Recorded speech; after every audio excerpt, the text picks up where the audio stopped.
In the Guadalupe Mountains of southern New Mexico, an awesome giant has lain hidden for 1 million years. Sometimes, in the desert silence, the monster could be heard breathing. The sound came from a yawning chasm in the rocks. In 1986, a trio of weekend explorers broke through a layer of rubble and discovered a new cave only a few miles from famous Carlsbad Cavern.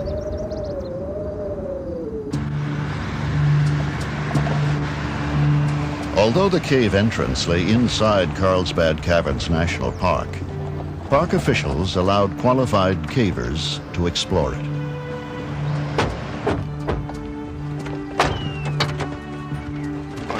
Yeah, where's all your science stuff? Some of it already transported into the cave. What do you got in that thing, Dave? One of them was Rick Bridges, an oil and gas prospector. Great leaves, and that's about it. Camp stuff. You got all the science gear, Kim? Yeah, most. Now, Bridges leads a hand-picked team of experts, like rock climber Dave Jones, on the 25th expedition to Lechuguilla. You got the survey gear in? Let's see, data logger and the... Research geologist Kim Cunningham will handle the science studies for the expedition. Nuclear test engineer Ann Strait is an expert in surveying and mapping caves. And specialist cameraman from England, Sid Peru, will be the first to document Lechuguilla on motion picture film.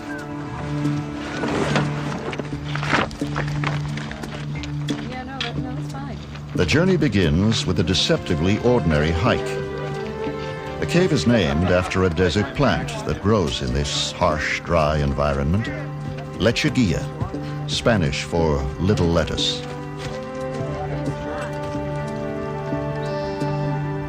"40 people will support the venture, including 2 support teams to pack in supplies and batteries for photographic lights.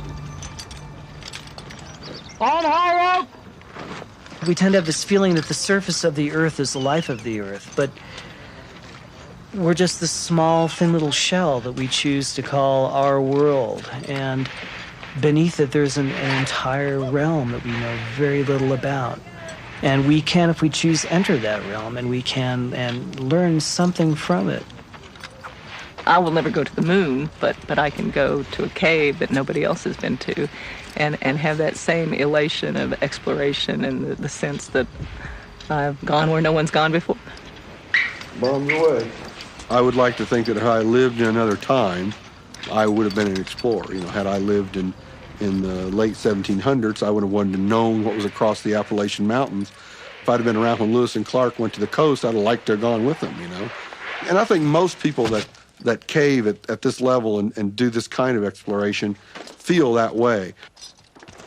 Here, Bridges and his companions excavated to break into Lechuguilla for the first time. Now the entrance is protected by a lockable hatchway. Through this tiny aperture, the cave breathes, blowing air out or sucking it in to equalize with the barometric pressure above ground. Winds up to 60 miles an hour howl out of here, hinting at the vast underworld below. Today, this is Lechuguilla's only known entrance, and there may never have been another. For 1 million years, this place has lain undisturbed. In a real sense, it is a primordial world, untouched by all but microscopic forms of life. On rope! It's a long ways down. See you guys on the bottom. Dave Jones starts down the 150-foot pit called Boulder Falls. It was here that the first explorers realized what a vast place they had discovered. As you progress down, it gets steeper and steeper, and pretty soon you're free hanging, but your feet are still against the rock. And all of a sudden, you rappel by this little ledge, and there's no more rock, and there's nothing in any direction.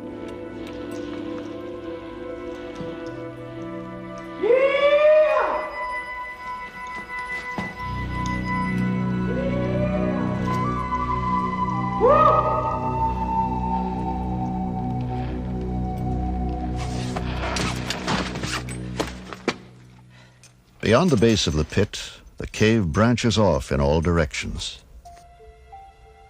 Only computer imagery can portray this labyrinth.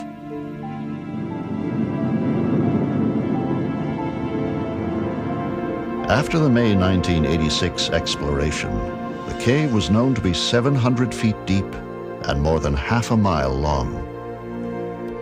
Today, the system totals 60 miles and plummets more than 1,600 feet. Twisting capillaries and veins pierce the earth in all directions. This is a gigantic maze in 3 dimensions, defying conventional ideas of direction and scale.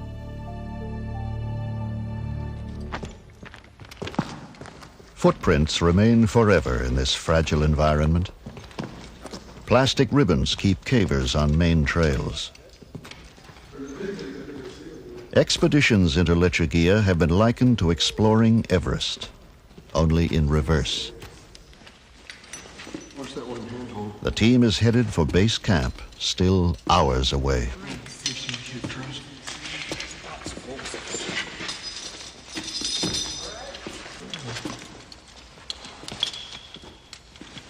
The trail leads on into inky blackness.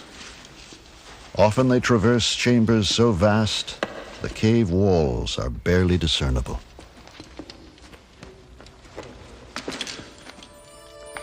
Gypsum crystals sparkle along the route. Now cavers encounter Lechuguilla's fantastic decorations for the first time. Helictites and gypsum flowers extrude from the walls, fragile gardens that have taken centuries to blossom, as minerals have been squeezed from the rocks like toothpaste from a tube. Beauty abounds. These jewels of the underground are exquisitely delicate needles of selenite.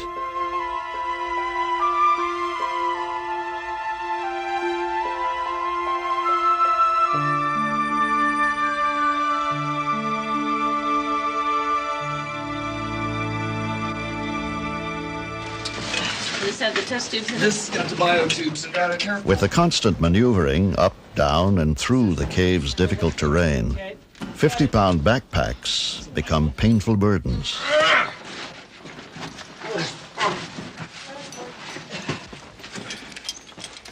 There's a lower rift, Dave, where we climbed out of Captain Hook's ladder. Always in Lechuguilla, danger is not far away. Okay, on 3, 1, 2, 3. In 1991, seasoned caver Emily Mobley slipped and broke her leg while working on a surveying expedition in the cave's western sector. 1.5 miles from the entrance, 900 feet below the surface, this accident would trigger the largest and most publicized cave rescue in U.S. history. All right. That'll wait for the work. Mark's back.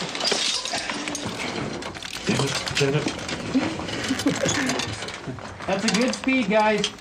Great. 100 experienced cavers summoned to the scene would labor 4 arduous days to bring her to safety.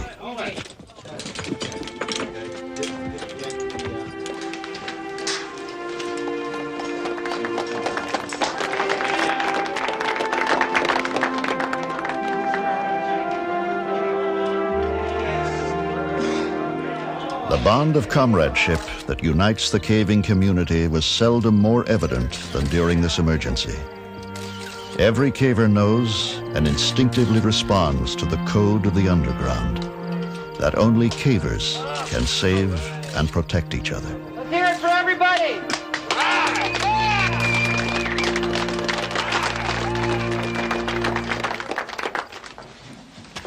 After almost 4 hours, the expedition reaches Lake La Barge, the first sizable body of water to be discovered in this branch of Lechuguilla.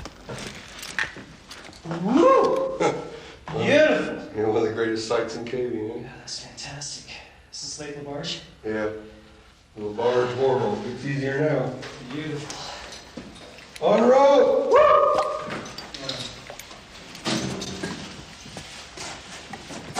Woo! The lake completely blocks the way ahead. Cavers had to wade it until they found a detour. Tricky, but possible. Well, I think in particular moves like dancing around the edge of the barge as almost a ballet, an underground ballet. I know where my footholds are. I know where my handholds are. I know if I hit them just right and I move just right. Some of them are kind of dynamic in so much as you leave one handhold while you're going for the next foothold. And if you do that just right and you have your pack balance just right, you flow through it real smoothly. And so I think it's very much like doing a dance, a very intricate dance, and you want to do it very perfectly. You know, it's very beautiful when you do. Deeper into the cave, mineral formations become more fantastic and delicate. Cavers must move among them with great care. Spikes of aragonite, one form of calcium carbonate, grow in fragile bushes. The gentlest touch could damage them.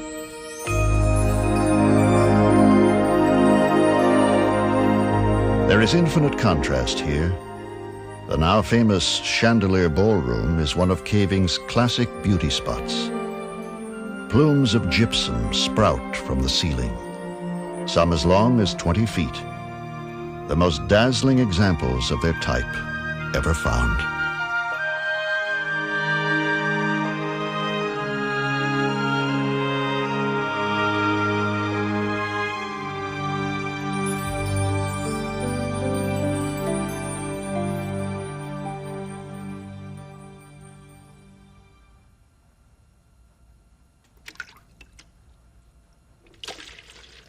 Utter silence pervades Lechuguilla. The only sound is made by the intruder.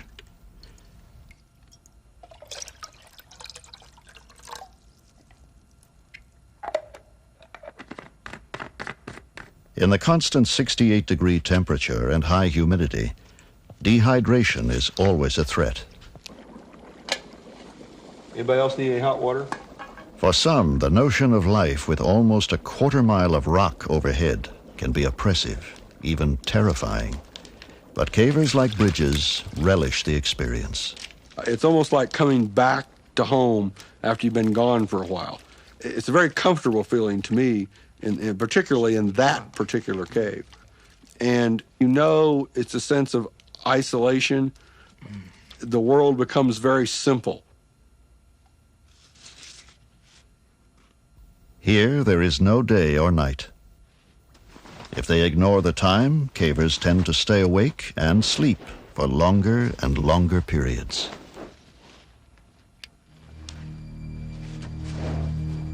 In Lechuguilla Cave, there is little evidence of life, but this is rare.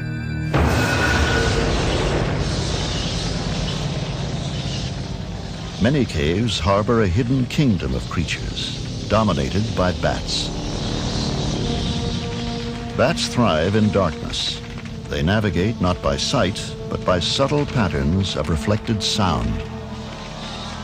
Some caves are home to millions of bats, the greatest concentration of mammals anywhere. Their nitrogen-rich droppings, or guano, are harvested as a fertilizer. Large deposits produce a toxic gas, which can be lethal.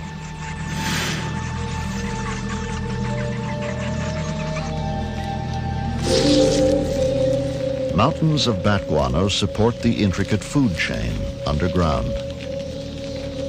Sometimes an injured bat or a baby falls into the guano and itself becomes food. Within minutes, the bat is reduced to a skeleton.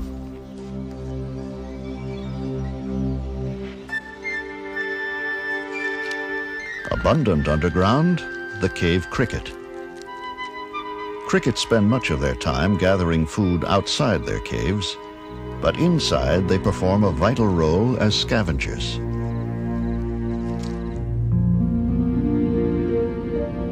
In mute testament to their environment, fish have evolved here without eyes.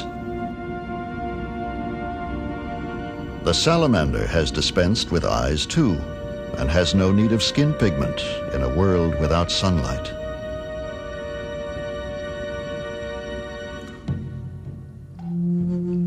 People have probably always found shelter in caves.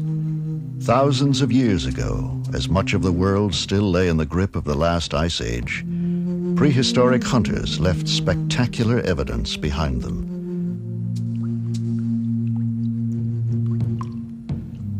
The human spirit was born and nurtured here, its expression etched on walls of stone. By the early 20th century, most people lived elsewhere, but science and curiosity drove some to explore deeper underground. Magnesium flares lit the way, filling dark voids with light. Geologists squeezed into subterranean chambers, seeking to understand their origin and structure.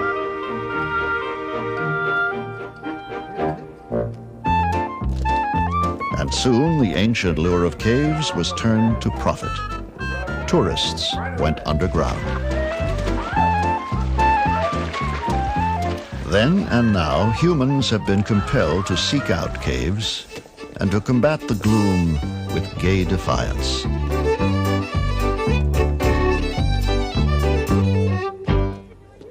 In the United States, New Mexico's Carlsbad Caverns was declared a national park in 1930. But natural wonders were not enough. Carlsbad and other caves promoted all sorts of attractions, some a bit far-fetched. The time will come when some master musician in the Carlsbad Cavern will be able to create a symphony in stone.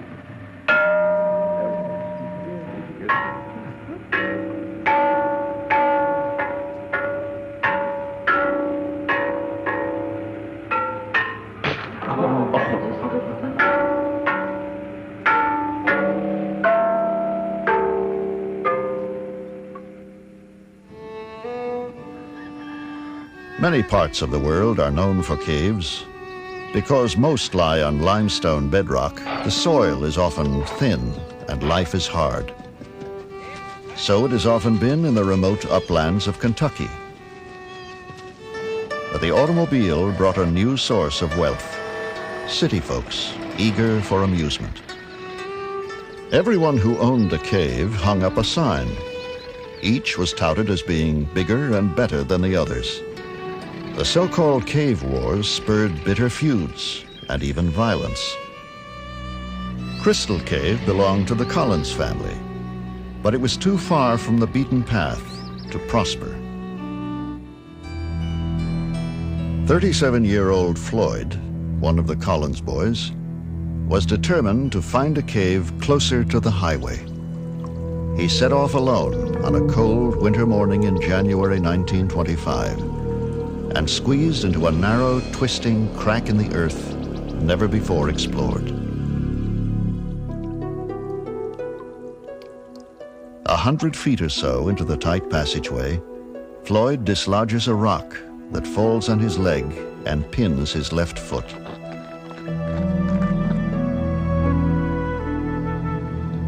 Every detail of this fateful mishap will soon be known throughout the world.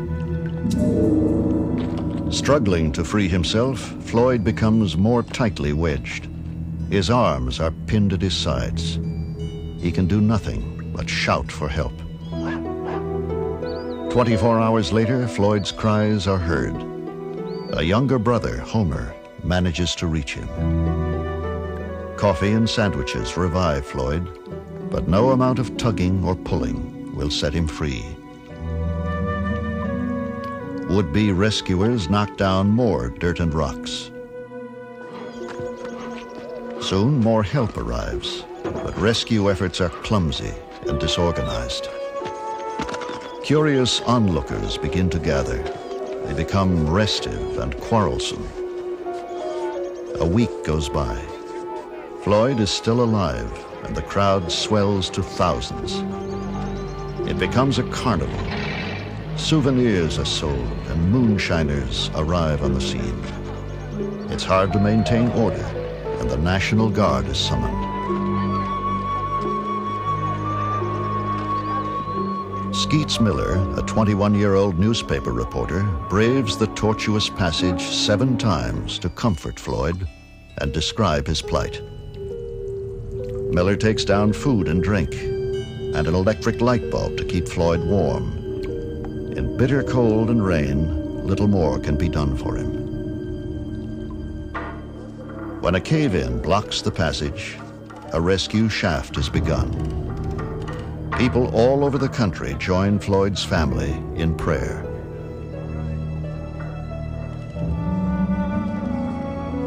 Floyd's brothers expect the worst. Rescuers finally reach him on the 18th day. It is too late. Floyd has been dead for some time. The crowd goes home. The public is soon interested in other things. It takes 2 months to recover the body. The rock that trapped Floyd was not a boulder, but a mere 27-pound stone, shaped like a leg of lamb. His death left a legacy of fear of the dark, mysterious underground that haunts many to this day.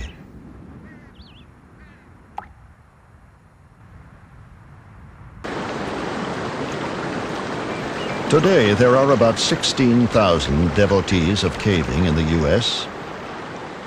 Here, where Tennessee, Alabama, and Georgia meet, the countryside is studded by deep pits, vertical caves, the delight of weekend enthusiasts. 9-year-old Leah Brown holds a world speed record for rope climbing. I want to go ahead and check that other equipment. Her partner, Avis van Swearingen, also holds a climbing record for women over the age of 60. There you go now. With skill and courage, they suspend their lives on a slender thread. We call that rope the nylon highway because it takes us to wonderful places and new parts of the cave, and it's the only way you can get there.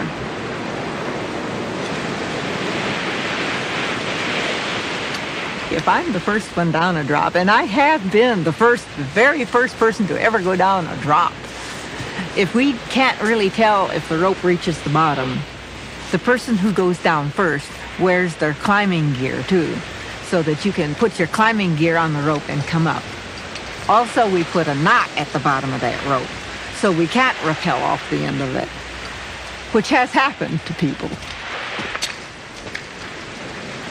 I like the deep pits because when they're deep, you get to go fast more.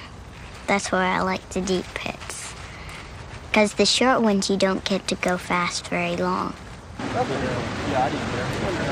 The first time I did it in a pit, it was only a 90-foot pit. And I didn't get scared. I don't get scared very easily. I like going fast. When I go down fast, the floor is real tiny and then it starts getting bigger and bigger. And I like to watch that.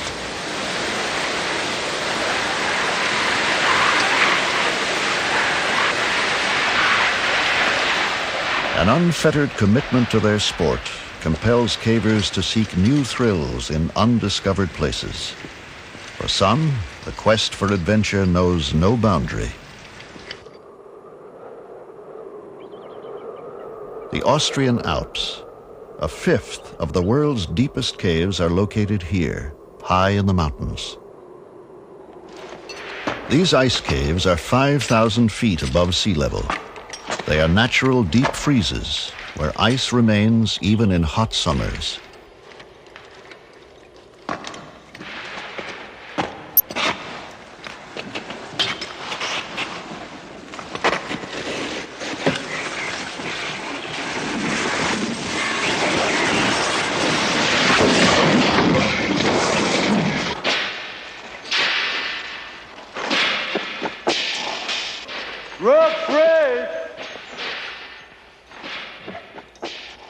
Here, geological time is condensed. We can witness the growth of ice formations in short periods of months or years, which in their stone counterparts would take centuries.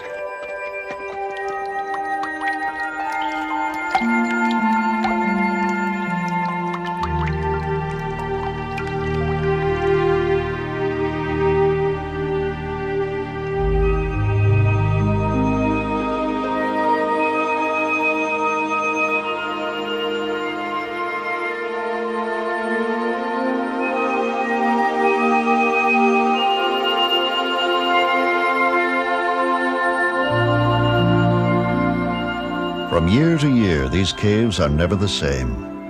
As they thaw and freeze again, the fantastic ice formations are ever-changing. Few places on Earth are more beautiful or more treacherous, with perhaps one exception. Some cavers have merged their love of the unknown with a passion for diving, venturing into a bizarre world underground and underwater.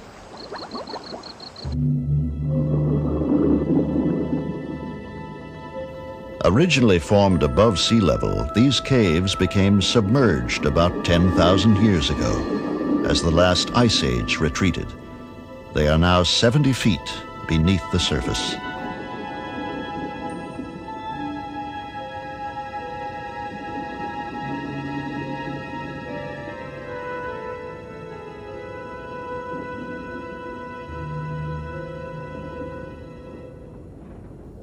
Underwater caves are death traps for the inexperienced.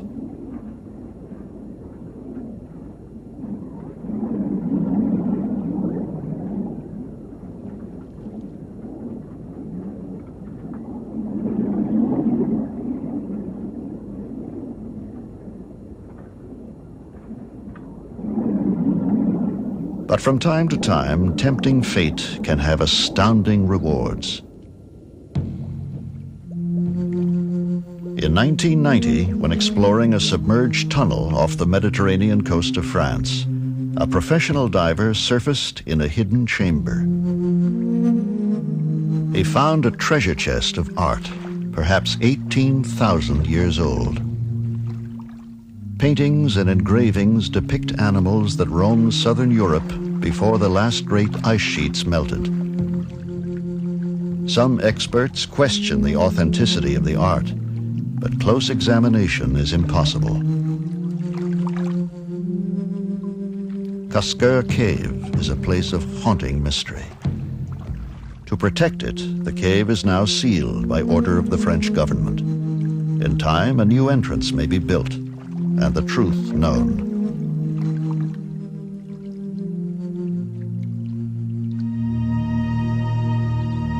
An expanse of sinkholes and depressions pockmark south-central Kentucky, where, beneath the surface, the limestone is riddled with caves.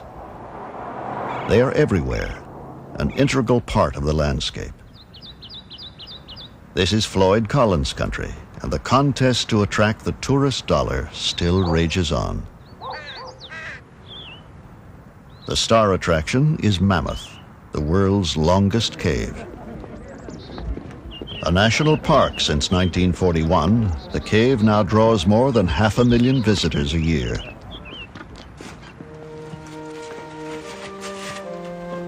Back in the 1800s, tour guides here were often black slaves. One of them, Stephen Bishop, became perhaps the greatest caver of them all.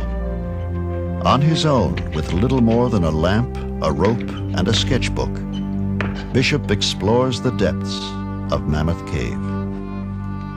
He creates a surprisingly accurate map of this complex underground maze. Deep in the cave, Bishop is confronted by a gaping void that came to be known as Bottomless Pit.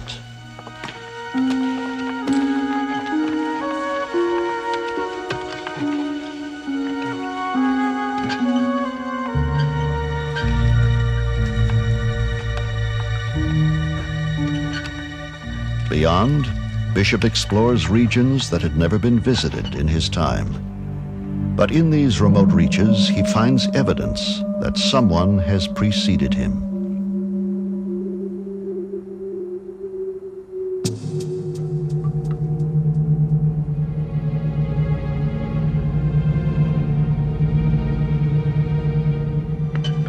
Some archaeologists believe that Stephen Bishop may have also encountered one of Mammoth's most compelling mysteries. Trapped under a boulder are the ancient remains of a human being. Not for another century would the mummified body be rediscovered, and then, as the technology became available, removed from beneath the 6-ton boulder. A sensation in its time, the mysterious body would be on public display for years and given the name Lost John. 2,000 to 3,000 years ago, this man was digging around the base of a heavy rock when it dislodged and crushed him. What was he doing here? How did he get here? No one believed that ancient humans could have ventured this far into the forbidding depths of Mammoth Cave. Today, new evidence helps to answer these questions. Archaeologist Ken Tankersley has spent years investigating the traces of ancient humans in Mammoth. Armed with cane reeds collected near the park, Tankersley simulates the methods prehistoric explorers would have used here.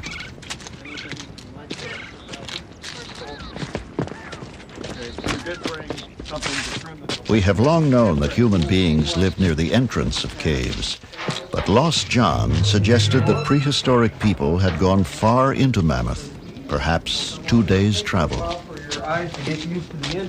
Was this possible? At first, Tankersley himself had doubts. I'm always amazed when I think about what it takes for us to go into a cave. We wear a hard hat, we wear our caving lamp, whether it's electric or carbide, and we carry 2 sources of backup light. We wear enough clothing to ward off hypothermia. These people wore virtually nothing. Loincloths at best, probably most frequently based on what we've seen in the cave in terms of human remains. These people were naked, carrying nothing but cane reed torches.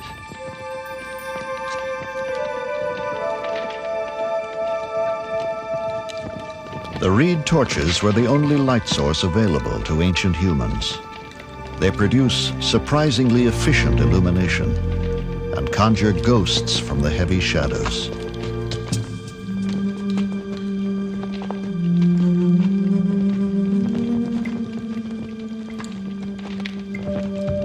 Their daring was incredible.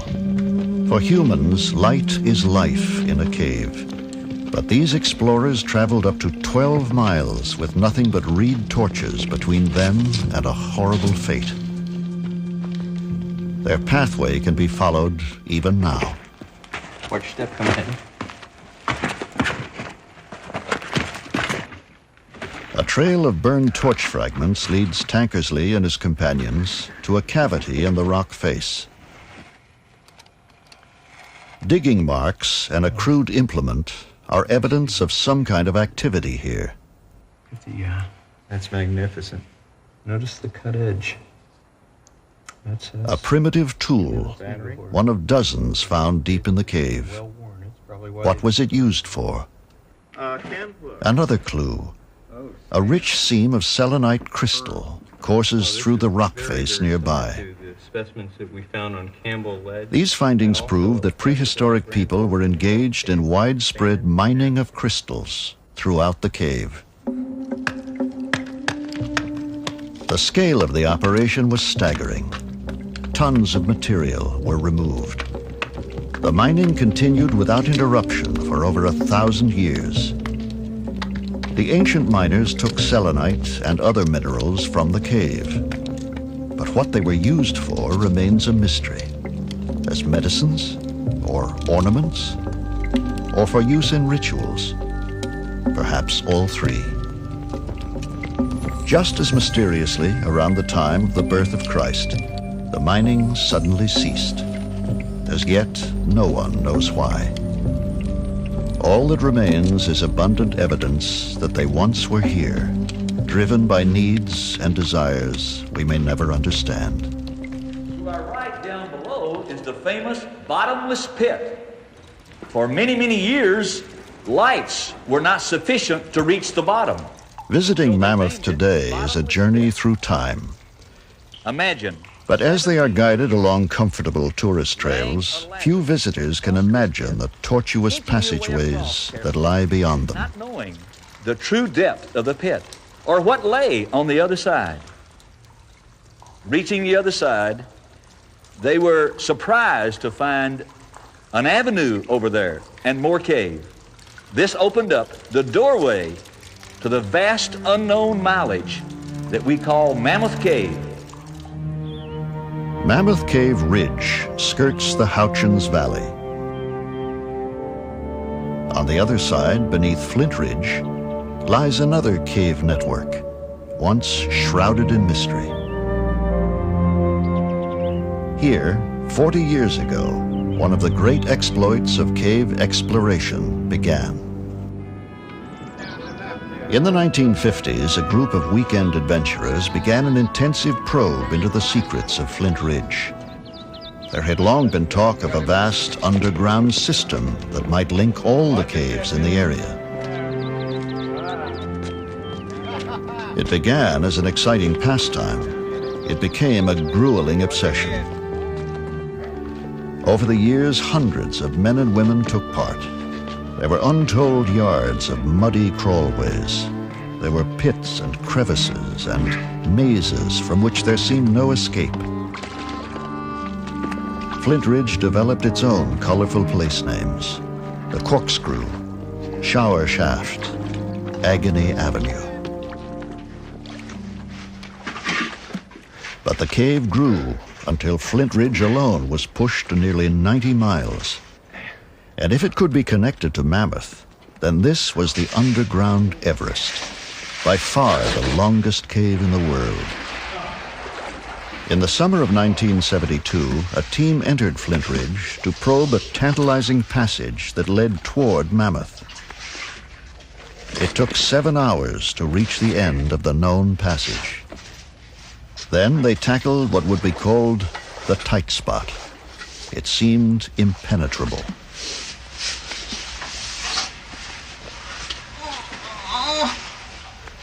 But one of the team had a knack for narrow places. Pat Crowther, a computer programmer and mother of 2. Well, it never occurred to anyone to try to go through that place. It was a crazy place to even think that you could get your body into. The tight spot was a very tiny vertical crevice out the bottom of a small indentation in the floor. And if you just casually looked down into the hole and saw that crack, you would say no one could possibly fit in there. Somehow, Crowther squirmed through. 6 weeks later, miles beyond where anyone had gone before, a chilling but significant discovery was made. In a mud bank were the initials PH, scratched there by Pete Hansen, a long-dead tour guide. He could have come here only from the Mammoth Cave side. Carpenter Richard Zopf was in the group and recalls the impact of the discovery. We had the feeling that we had found the passage that was going to take us into Mammoth Cave, but we hadn't done it. We had seen virtually a mile of passage, but we didn't know exactly where it went. And we plugged along, and we plodded along, and we surveyed, and we surveyed, and we surveyed. 10 days later, the group tried again, reaching what they now called Hansen's Lost River in 9 hours. Excitement and exhaustion dominated the thoughts of leader John Wilcox. The worst thing we feared was that the passage would descend so that the water would come clear to the ceiling. And it sure looked like that was what was happening. The water was getting deeper and deeper, and the ceiling was coming down. We're getting bent over, scrunching our backs up against the ceiling, trying to keep from getting our chests wet. And it was getting so wet that I told the rest of the party, wait here, I'm going to go look ahead a little bit, because I know if I get completely wet, I can get out of the cave, but I wasn't sure everybody else could. And just go as far as I can, and trying very carefully not to get my chest wet, not to put my light out and so forth. I don't have a good sense of the time, but John only went, a few feet, went ahead for 30 seconds, and then there was a pause, and it's like, what's happening, John? And John says, the passage is opening up. And, well, should we come ahead? From that low point, the passage just immediately opens into a huge Echo River passage. Eventually, my eyes adjusted enough, I could begin to see a wall clear across the passage, 100 feet away perhaps.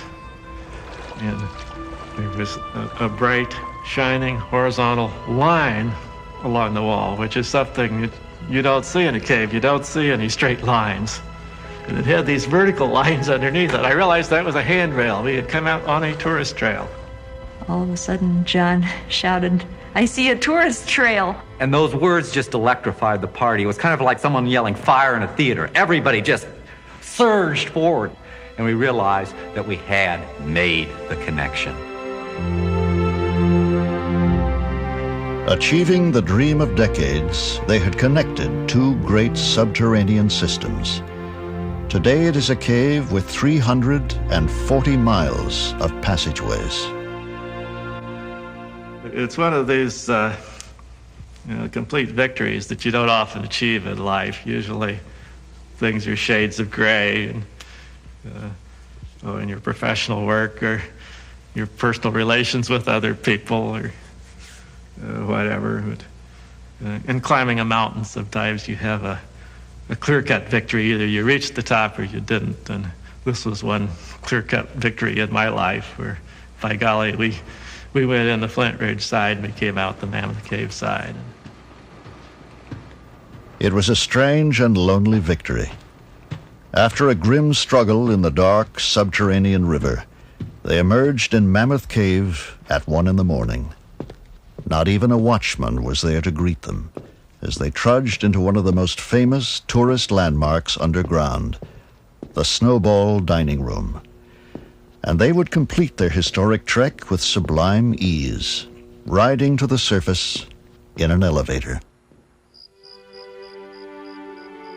There was no fanfare, no waiting reporters, but they were still overjoyed.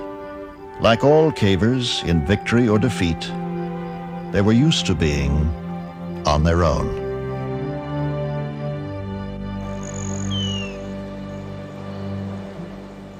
Beneath the New Mexican desert, the National Geographic expedition to Lechuguilla begins its second week underground.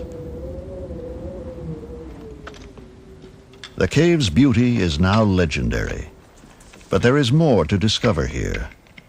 High on a hill deep within the heart of the cave, a mystery unfolds. Sulfur is prevalent here and in other regions of the cave. And tiny bacteria are found in these deposits, along with fungi that feed on them. In turn, the bacteria may feed on the sulfur, thriving in eternal darkness.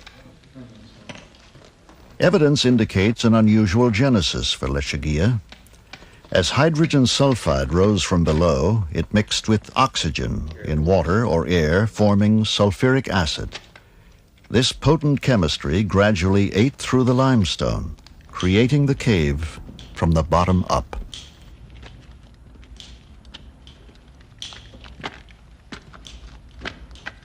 Lechuguilla's vulnerability to human impact may preclude it from ever becoming a public show cave.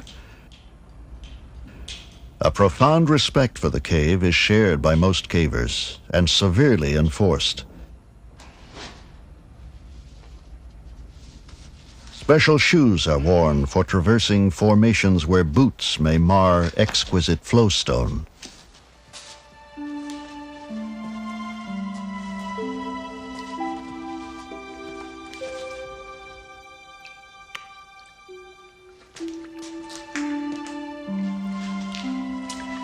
Stalagmites of calcite line the shores of the Pearlsian Gulf, so called because of the thousands of pearl-like formations found here.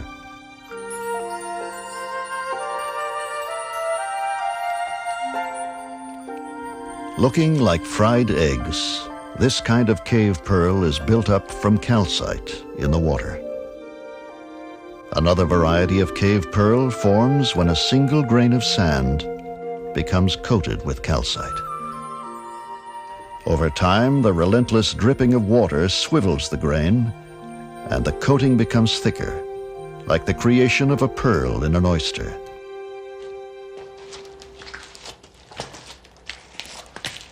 Lake Castrovalva guards a remote corner of the cave. The only way across is to swim. But the conservation creed demands that no dirty clothing soil its purity.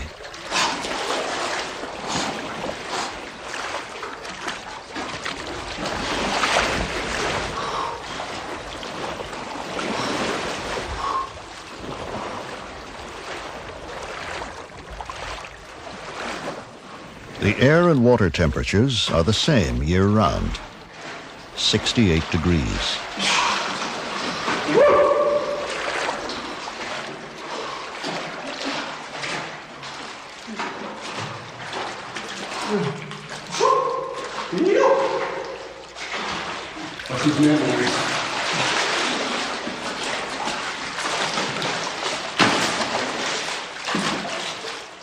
Intricate stone formations border the edge of the lake, slowly deposited by waters rich in calcite. For eons, these exotic shores have been still and silent, calm, until now.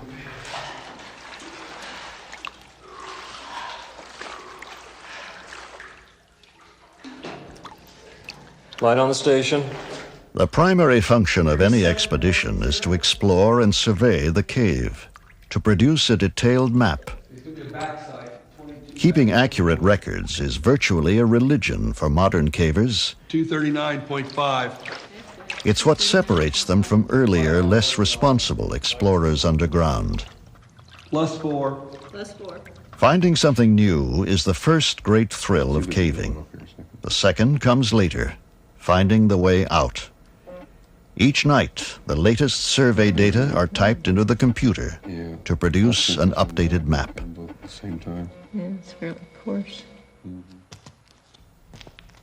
The ancient skeleton of a ring-tailed cat.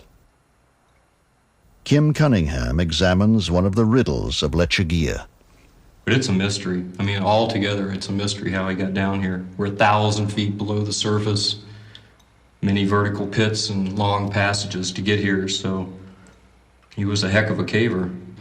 He's evidently died right on the margin of this old pool system here, so I would imagine possibly he was alive when he was down here, came to the pool to drink, only source of water he could find.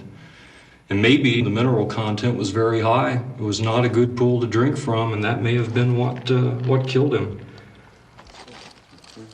Only problem with these units is the amount of trash. The amount of carbon dioxide in the cave atmosphere is measured. If the level down here is the same as on the surface, it could indicate other openings yet to be discovered. Somewhere within the cave's vast system, the air is being disturbed. There is noticeable movement. Still, Lechuguilla refuses to yield its secrets easily. It remains alien and strangely beautiful. A landscape from another world.